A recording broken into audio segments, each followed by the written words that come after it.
ಪ್ರೀತು, ನೀನು ಸಿದ್ಧಾರ್ಥ ಅವರ ಕಾಫಿ ಫಾರ್ಮ್ಗೆ ರೆಡಿ ಮಾಡಿರೋ ಪ್ರಪೋಸಲ್ನ ನೋಡಿದೆ.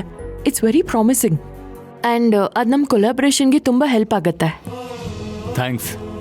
ಇಷ್ಟು ಬೇಗ ನೀನು ಅದನ್ನು ನೋಟಿಸ್ ಮಾಡ್ತೀಯ ಅಂತ ನಾನು ಅಂದ್ಕೊಂಡಿರಲಿಲ್ಲ. ನೋಟಿಸ್ ಮಾಡದೆ ಇರೋಕ್ಕಾಗಲಿಲ್ಲ. ಇದು ನೀನು ರೆಡಿ ಮಾಡಿರೋ ಪ್ರಪೋಸಲು.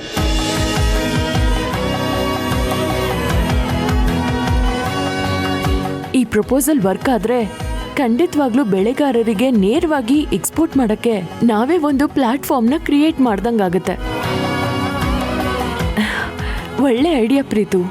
ಯಾ, ನಾವು ಗ್ರೋಯರ್ಸ್ ಜೊತೆ ಇದ್ದರೆ ಮಾತ್ರ ರೆಸ್ಪೆಕ್ಟು ಮತ್ತು ಒಳ್ಳೆ ಗ್ರೋತ್ ಸಿಗುತ್ತೆ ಅನ್ನೋದು ಸಾಧ್ಯ. ಅದರಿಂದ ಇನ್ಸ್ಪೈರ್ ಆಗೆ ಈ ಪ್ರಪೋಸಲ್ ಮಾಡಿದ್ದು.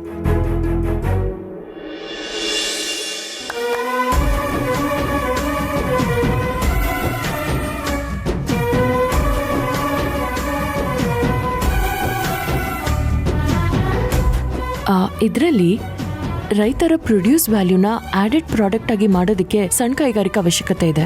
ಹಾಗೆ ಸ್ವಲ್ಪ ಟ್ರಾನ್ಸ್ಪೋರ್ಟೇಷನ್ ಪ್ರಾಬ್ಲಮ್ಮು ಇದೆ. ಇಫ್ ಯು ಡೋಂಟ್ ಮೈಂಡ್, ನಾನು ಅದರಲ್ಲಿ ನಿನಗೆ ಹೆಲ್ಪ್ ಮಾಡ್ಬೋದು. ಇದರಲ್ಲಿ ನನಗೆ ಯಾವ ಅಬ್ಜೆಕ್ಷನು ಇಲ್ಲ.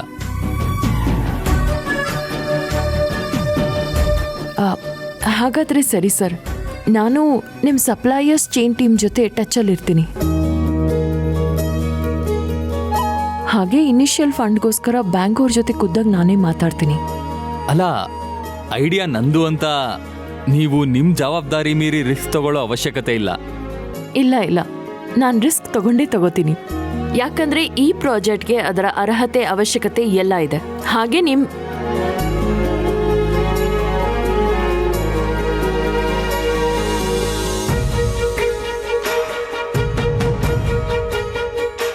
ಯಾಕೆ ಪ್ರೀತು ನನ್ನನ್ನು ಹೀಗೆ ನೋಡ್ತಿದ್ದಾನೆ?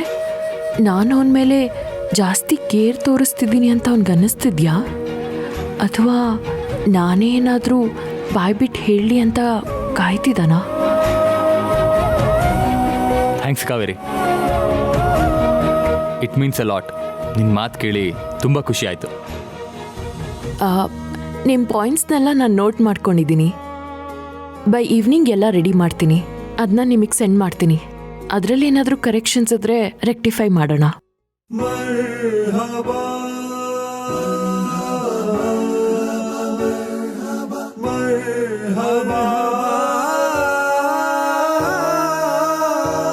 ಕಾವೇರಿ ಒಂದೊಂದು ಮಾತು, ಒಂದೊಂದು ಲುಕ್ಕು ಅವಳ ಮನಸ್ಸಲ್ಲಿ ನನಗೆ ಸ್ಥಾನ ಇದೆ ಅನ್ನೋ ಹೊಸ ಭರವಸೆ ಕೊಡ್ತಿದೆ.